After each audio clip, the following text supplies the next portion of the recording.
Well, hello and welcome to today's workshop, which is going to be a very exciting one because today we are talking about AI resume writing, the do's and the don'ts. I guess I'd love to know, have you been using AI in your work? Have you been using it in your home life? What have you been using it to do? I've certainly started to spend quite a bit of time on AI over the last couple of weeks in particular. I wouldn't call myself an early adopter to AI, but I saw a presentation at a conference a couple of weeks ago around the possibilities of some of the things that it could do. And I've certainly started to use AI a lot more over the last few weeks, and I've really got to enjoy it, to the point where I did a poll on LinkedIn today where I asked when you're using AI, whether it's Bard or ChatGPT or Gemini, are you actually using manners? Are you talking to it as if it's a real person? I opened up Gemini this morning and was doing some stuff, and I actually typed in "good morning," and it replied. It said, "Good morning. How are you today?" And I find myself saying "thank you" when it comes back with some useful information. So, it certainly is a very interesting space. Recruitment, like most industries, has been impacted and will be further impacted by AI. And you as a job seeker, you as a job seeker can certainly use AI to your advantage, but using it in the wrong way means you're going to be using it to your disadvantage. So that's what we're going to go through today. I'm going to share with you some of the do's and don'ts, particularly when it comes to resume and cover letter writing. So that's what we're going to be, going through today. Just a little bit of webinar housekeeping to start things off with. I am streaming to you live today, wherever you're watching me around Australia or the world, whatever platform you're on.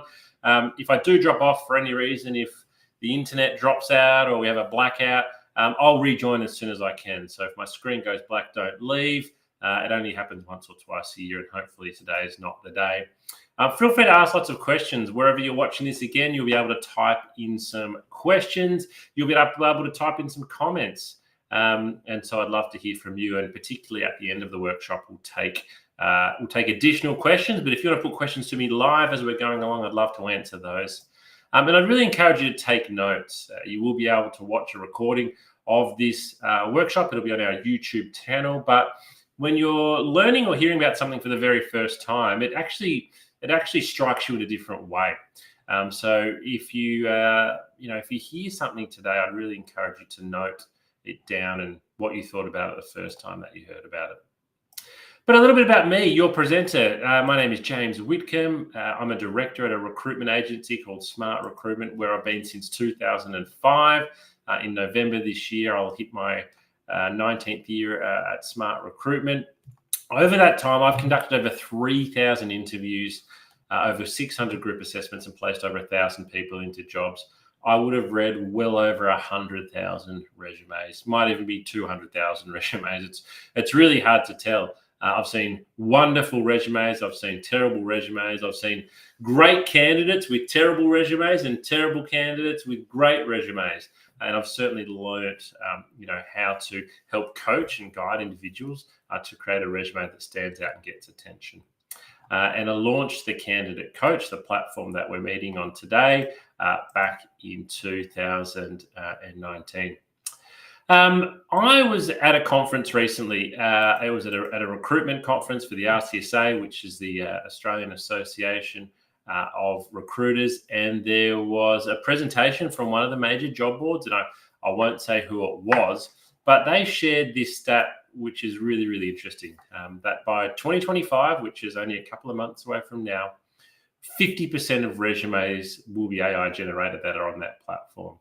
So that really got me thinking. We're not just talking about a small, technologically advanced, tiny proportion here. We're getting towards 50% of candidates are going to have resumes that are AI generated. And so what that really means is that a lot of you out there are probably playing around with AI at the moment and trying to find ways, to best use it, to make sure that it's working really well for you, and to make sure as well that you're doing what you think is right in terms of putting forward an application that is that is going to work best for you. So what we're going to do today is, we're going to talk about, all right, we've got this great tool. It's a bit like the internet, right? It's a great tool. We can use it kind of for good, that can help us, or we can use it in a way that's going to be unhelpful. And so many candidates, I think, are a little bit unsure around how AI is going to help them with their resume and cover letter. I think we've already had, a couple of waves of people, just getting ChatGPT to completely rewrite their resume and to completely rewrite their cover letter. And in many ways, that hasn't been working because, while it might seem like a good idea at the time, it's not appropriate. It's not customizing applications yet in the way it should be, mostly because people aren't putting in many of the good prompts. So what we're going to do today is we're going to talk about resume basics, because we can't get to how you can use AI on your resume without first going through the resume basics. So I want to fairly quickly go through my normal resume coaching workshop. And then at the end of that, I'm going to tell you the 5 resume do's and the 5 resume don'ts for using AI. And I'm actually going to jump into Gemini, and I'm going to show you how you can use Gemini to better match your resume to a job ad, and how you can better write a cover letter using AI to match a description. So stick with me because we're going to be going through some of those basics first. But I'd like to start off with a question. I'd like to ask you a question. How long do you think a recruiter actually spends reading your resume? Now, you yourself will have spent a lot of time on your resume. It might be a document that you spent 10, 20 hours on over the last couple of weeks. It might be a document for many of you that you've been working on for years, and you continually update it and you make changes there. You find that job online that's really interesting. You submit your resume and you send it off. How long do you think somebody spends looking at the resume? Let's have a look and see what the answer is. 7 seconds.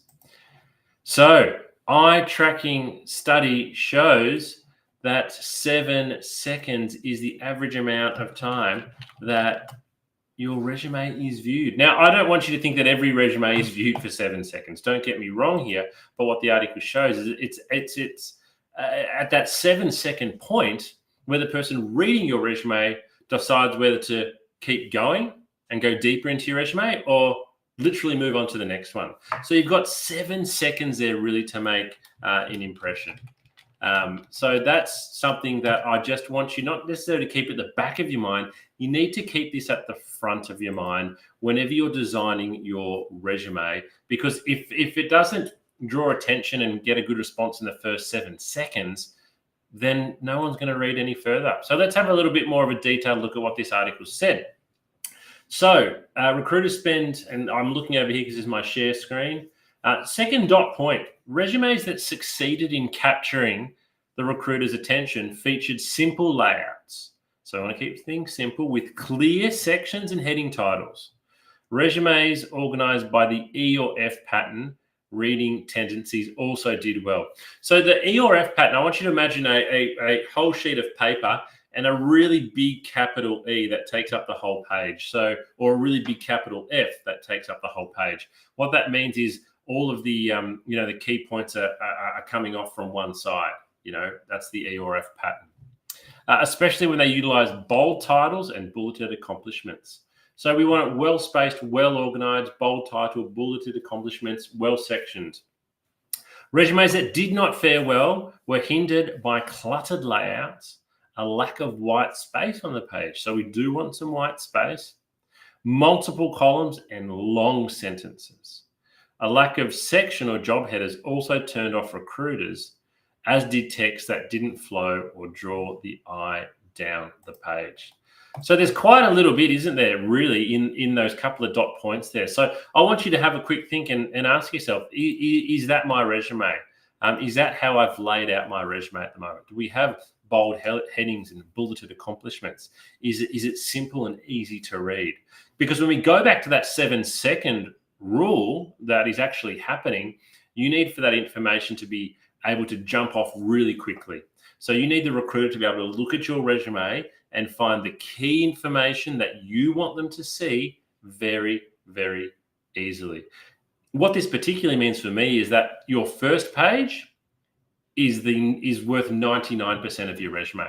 I actually don't mind whether your resume is 1, 2, 3, or 4 pages. What I really care about is making sure that page number 1 is where you focus pretty much all of your attention, because there's no point in having the good information on page 2 because no one's getting to page 2 inside of 7 seconds. And if you put the good information on page 2, nobody might even get to it or know what you've achieved. So let's actually talk about what is a resume. Well, a resume is a factual account of your employment and study history. We say factual because it's got dates and times and locations and events, but it also needs to highlight your skills and your abilities and sell you. Your resume has to sell you. Sell, sell, sell. So what I'd really like to get across to you now is the importance of your resume being, it's basically a marketing document. Your resume is, it's an advertisement for you. It needs to really highlight everything that's good about you. Now, I want you to think about, when you might be looking for a property to rent or buy, you see wonderful photos that are well positioned. You read the description and you think, this is amazing. Look at how well they've described everything else here. So what you need to do is to think of your resume in that way. This is an advertisement for you. When you drive past a bus stop and you see an advertisement, that's your resume. When you see a billboard, that's your resume. When you see an ad online, that is your resume that you need to change your mindset away from. It's just black words on white paper to it's an advertisement. It needs to sell you. And it needs to want somebody, the reader, to pick up the phone and give you a call. So let's talk a little bit more about that then. Well, that's my question to you. If you're watching this today, have a think. Does your resume actually sell you? Is it highlighting the very best achievements that you've made? Is it highlighting the best parts of your employment history, the best parts of your study history, the best parts of your extracurricular activities? Can I read your resume and know what your achievements and greatest moments in your career have been to date? And are they on the front page? And can I read them in the first 7 seconds? If the answer is no, then we've got some work that we need to do. Your resume is you on paper. It's an advertisement for you. It needs to promote you. It needs to sell you. So if I can only get one message across to you today, because I know that in the second half we're focusing on using AI, this is what your resume needs to be. And I see far too many resumes that do not sell the candidate. And when I then maybe interview the candidate, I find out all this other information that is wonderful, but it wasn't on their resume, and they probably only got through to interview based on a fair bit of luck. Let's remove the luck out of it, and let's get your resume back to selling you. So stop thinking of your resume as a dry, boring academic document and start making it come alive and highlight how very good you are, because you deserve it. And importantly, it's a fluid document. So what I mean by that is your resume does not stay the same for more than one job application. And I'll talk about this at the end, but it's important to mention up front, you've got to customize and tailor your resume for every single application. Now, you might be thinking, but James, I'm just applying for customer service jobs. They're all the same. Well, they're not. Every single one of those jobs is different in many ways. First of all, there's a different employer every time. Every job will have slightly different skill set. Every advertisement will actually highlight 2 or 3 things different to every other advertisement. So you need to tailor your resume for every application. And if you are sending out the same resume for multiple vacancies, then you are not doing it very well, and you're not going to have a very good success rate, and you're wasting your time. All right, so let's talk about the first step. So the first thing that we need to talk about is basic resume structure. So before we get into talking about how we can use AI to write our resume and some of these other fancy things, we need to have the basic structure right. We need to have the structure is kind of like the recipe. And if you don't have the recipe right, then it doesn't matter what we cook with, it's not going to taste very good. I'm not going to go into a huge amount of detail here, but as you can see here, I'm going to share with you a couple of images of basic resume structure. So what you can see here from this example resume, and a lot of it comes back to that initial article we read, that capital E or capital F pattern, lots of things coming off, the left-hand side there. So what I like about this resume is we've got the contact details up top. We've then got 3 bold headings. So quite easily, it's quite easy for me as the reader of the resume to read this resume. I can see it goes summary, education history. And then importantly, sort of towards the bottom here, and this is just a template, and you can use this template on our Candidate Coach platform, is we've got achievements on the first page down towards the bottom there. We need to get our achievements very front and center on the first page of our resume. So it's not overly complicated here. As I said, it's basic resume structure. Let's have a look at another one. And again, this is another one that I've created slightly different. Down the left-hand side here, we've got name, contact details, and then some skills and attributes. But again, as you'll see throughout the resume, we've broken it up with bold heading, with bulleted points, and with different sections, so it's easy to read. Because most recruiters, the first thing they're going to go straight to is your employment history and look at what your most recent job is, because that helps to most easily give me a sense of understanding around your suitability for the job. So it's great to list skills and attributes. It's great to list an introduction. But the first thing most recruiters' eye is going to go to is your most recent employment. So we need to have that on there. We also need to list our key accomplishments and achievements again, which you can see just at the bottom of the images. That is cutting off there, that we have those listed. So get your resume structure right. And then the second step, I said, is selling yourself. So after we've got that structure right, how do we actually go about selling yourself? So I'm going to share an example with you now of how you can best sell yourself. I'm not going to take you through a whole resume here, but I'm going to share with you an example from a candidate that I met a couple of years ago, and a little bit of a before and a little bit of after. So this particular candidate I spoke to on the phone. She'd applied for a sales role with me. And this is how, at the time, she described her experience. She said she was a sales representative, and I've removed the name of the company there. We're just calling them ABC. And she was a sales representative for pretty much 3 years. Now, if you recruit salespeople, 3 years is a really good tenure because sales is a tough job. So pretty much based on the fact that she'd been doing the one sales job for 3 years, that kind of got her through to the phone interview stage. Next, she has that she sold goods and traveled to meet customers and keep them happy. So that's how she described her whole role. And so I had a phone interview with her, and she spoke well, and I learned a few more extra bits and pieces. I then brought her in for a face-to-face interview, and that's where I learned what she really, really did. And so this is what we changed her resume into after we had a longer chat. So the first thing you'll see there is we've got bold headings. So we've got primary responsibilities, and then we've got achievements. Now, I've probably gone a little bit longer than I'd normally recommend here with responsibilities. We've probably got 9 there. I'd probably recommend 6 or 7 now. So maybe not as many as we've got here. But you'll see we've called it primary. We can't list every responsibility here. You just really, really can't. What you need to make sure you're listing on your resume are the responsibilities that are most relevant to the job you are going to. And this is why you need to continually update and rotate and rewrite your resume. Even if you're going for 10 different sales jobs, there's 10 different advertisements there, and each advertisement is going to highlight something different.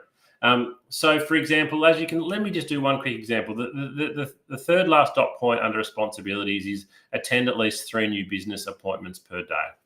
Now, let's say the advertisement you're looking at said you need to attend multiple new business points per day. I would straight away move that to being the first dot point if I was applying for a role that asked that. But what you'll see here, I'm not going to read through it all, is we've got a much, much better understanding of what she did. But most importantly, let's look at the achievements, because this is where she sells herself. She was Salesperson of the Year in 2014. Salesperson of the Year. Now, she was so good at selling that this was a big team. There was lots of salespeople. It was a big company. The prize for being Salesperson of the Year that year was a brand new car. Can you believe it? She was given a brand new car because that was the prize for the top salesperson of the year in the company she was working in. It was amazing. I've not met someone before that or after that who received such a prize for being so good at their job. So on her previous resume, though, she didn't even have this mentioned. She has not salesperson of the year on her previous resume. So basically, if it doesn't say it on your resume, it never, ever happened. But through talking to her and helping her rewrite her resume, we've got that on there. And you can see the other achievements there. You can see the other achievements that we've got listed. I'd really encourage you with your achievements to use numbers and to quantify things wherever you can. I understand that's not always the case, but if you can, it certainly does help.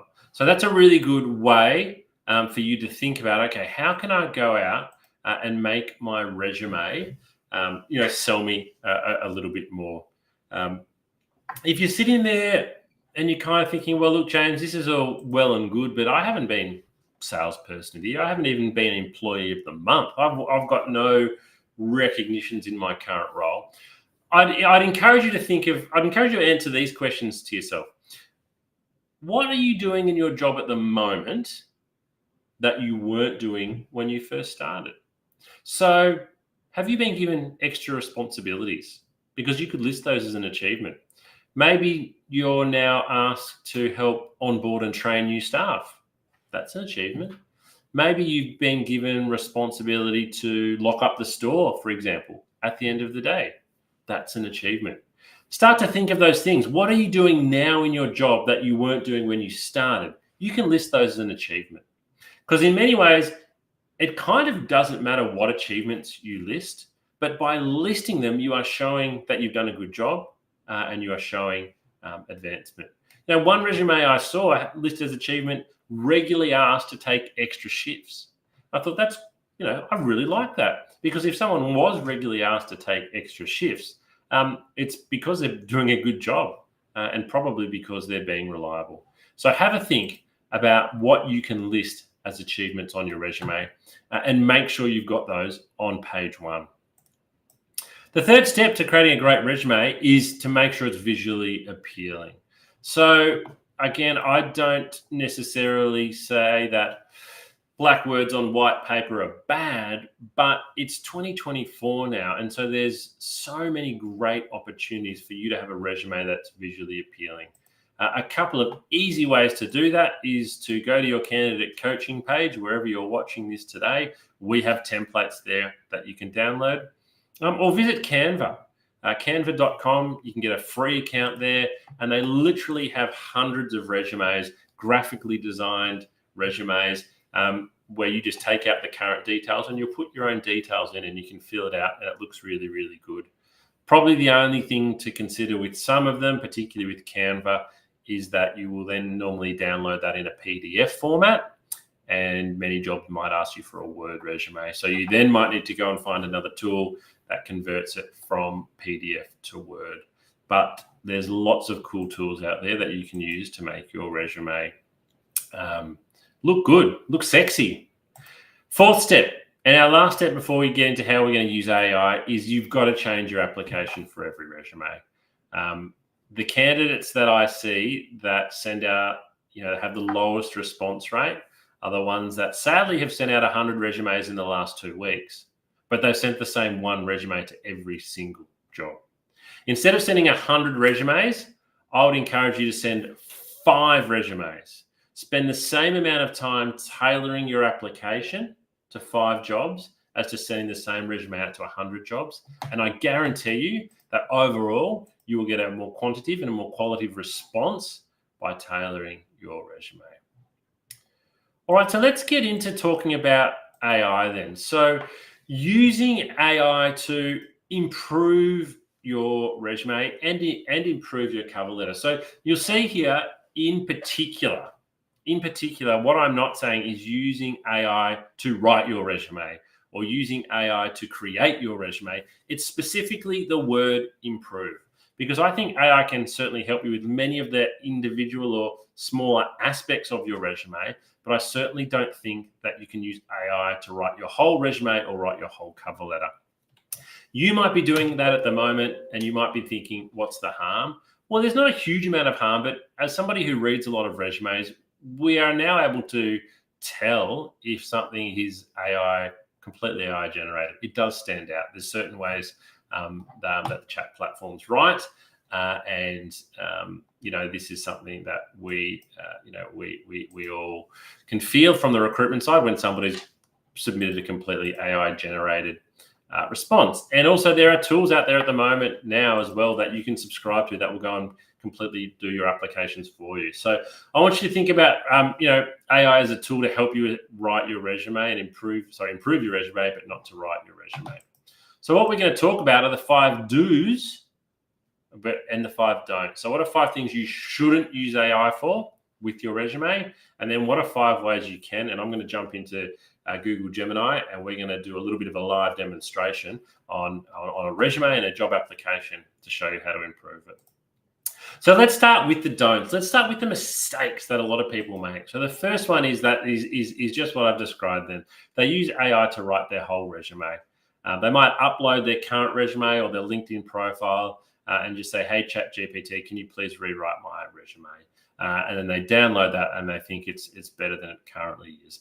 That's a huge no-no because it's not tailoring it. It's not your words. You need to know what's on your resume. You need to have a very good understanding of what's on your resume because you're going to be asked about it all the time.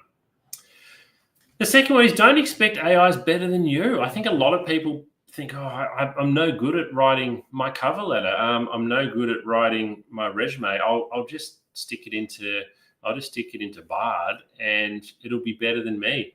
9 times out of 10, the answer is no. I think we use AI to be a little bit lazy with things like this. Or we just perhaps don't know what to do. So we think the computers are better than us, but don't expect it. It might be sometimes, but certainly don't expect that AI is going to be able to write a better resume and cover letter than you can. The third one is, and we've seen this a lot, don't expect AI to always be honest. So this is why you need to double check everything that you're taking from a large language model. It might add some extra detail in there. It might completely fabricate something. And so you need to really be checking everything that you put in your resume because recruiters know there's a lot of falsehoods on resumes. And as soon as we spot one, your application's done. Your application's dusted. So you'd hate for that to be the reason why you missed out on a job was because you didn't double check what AI wrote for you. The fourth one, and it kind of follows on from the honest one, is don't expect AI to be mistake-free. You've really got to double check everything that comes out to make sure that it is factual, that it is correct. Normally the spelling and grammar is okay, but everything else that it said, make sure there's no mistakes there. And the fifth mistake, and this is probably one of the main reasons people use AI, is to be lazy. If you're using AI to be lazy because you can't be bothered, then it's not going to work for you with job applications. If you're using AI, as I'll show you in a moment, to do better research and to customize certain parts that you then rewrite yourself, it's fantastic. But it is a tool to assist you, like say a Canva is, like a spell check is, but it's not something that you should be relying on to replace you. And if you're viewing it that way, it's going to be no good. All right, that was the 5 don'ts for AI and resume writing. Let's look at the 5 do's. So the first one is, do use AI for initial guidance. So what do I mean for initial guidance? Well, we're going to jump out of my PowerPoint presentation now, and we are going to, as you'll see on my screen here now, I've logged into Gemini, and what I'm going to do in this demonstration is I'm going to ask Gemini, to give me some guidance on the suitability of my resume compared with an advertisement. So what I want to show you, and I've saved this one earlier, I've just got to find it now, is we're just going to jump onto Seek, and we are going to go, where do I find my saved jobs? Here we go. So there's a job on Seek at the moment. It is a store manager role, a retail store manager role for the Reject Shop in Waverley, which is in Melbourne. So you'll see here we've got an introduction to the Reject Shop. We've got an introduction to, a store manager role. We've got 6 or 7 dot points here on what your job is going to be. We've then got 4 dot points and a blurb on what you need to bring to the role, some information on what the Reject Shop is going to offer and the benefit. So we've got that there. I have also created a bit of a dummy resume that I've used. It's not of a real person. I'm going to show that to you now on your screen. So this is a resume that I've made up of someone called Job Seeker. You can see here that they've got a bit of assistant store management experience from a couple of different stores, a little bit of information there. So this is just a one-page resume that I've made up for the purpose of the purpose of today's exercise. So what we're going to do once we go back into Gemini is I'm going to say, let's start by saying, hello, Gemini. Always good to be polite. Get on the good side. Gemini's going to say, hello, what can I do for you today? So I'm going to say, I have a resume that I would like you to compare to a job advertisement that I have seen. Can you do that? So I'm being pretty general here. I'm being pretty general here. So I definitely can help you with that. So please provide me with your resume and the job advertisement. Okay, so I'm going to go down here to Gemini where I can upload. So I go to my drive. I've already saved these ahead of the workshop. So I have got, no, don't tell me it's going to be hard for me to find. Might have to upload them again. Recent, where's recent? That might help me. All right, so example resume here. So I'm going to upload that. Insert and these two. So that's the advertisement there as well, the store manager advertisement. Oh no, not that one. I think it's that one. So I'm uploading my resume. So I'll say, here is my resume and here is the advertisement. Would love to see how suitable I am. All right, so let's run that. That'll take a little bit of time. It scans through my resume. It scans through the advertisement here.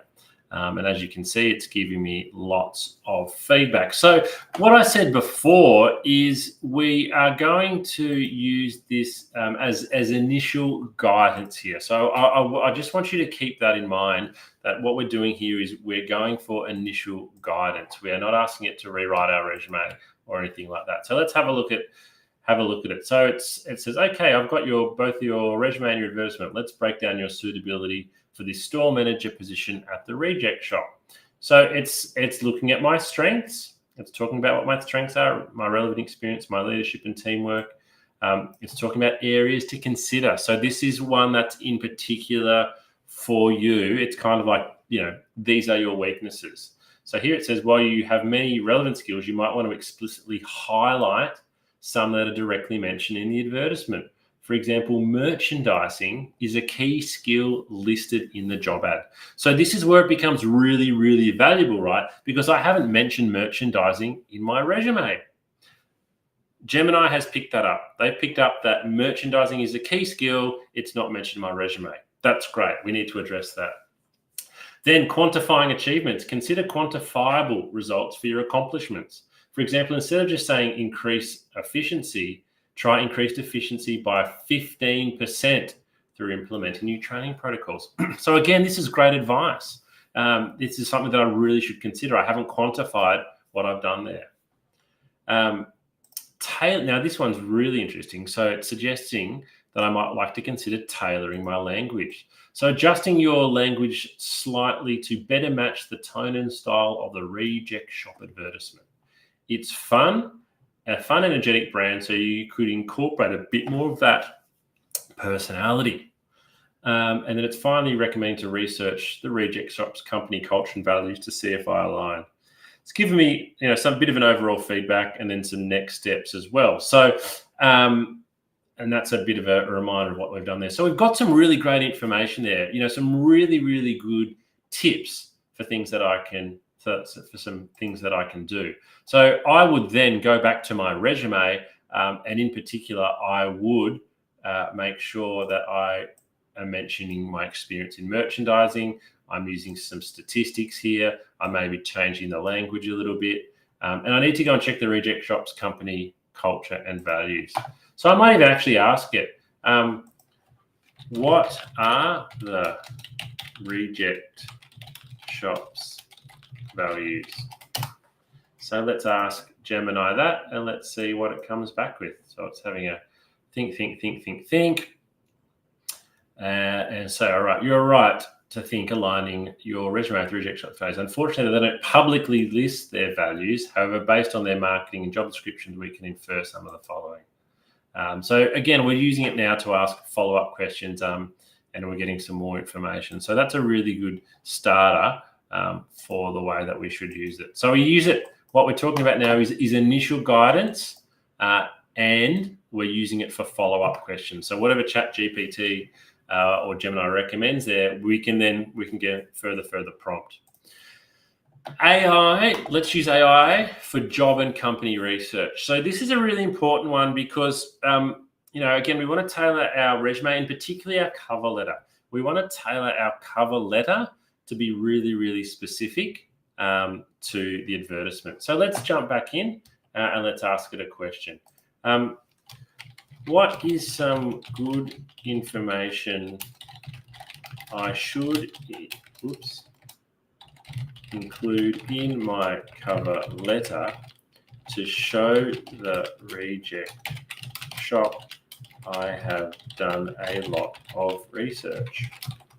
So let's ask that question, because we don't want to just include on our cover letter research that's really easy to find. The harder to find research is where there is a lot of value. All right, so you're right on track. Showing you've done research is crucial for making a strong impression. Here's some good information to include. Align with brand personality, showcase specific relevant skills, connect your experience. So it's being a little bit vague here. I'm just going to ask it, can you be a bit more specific?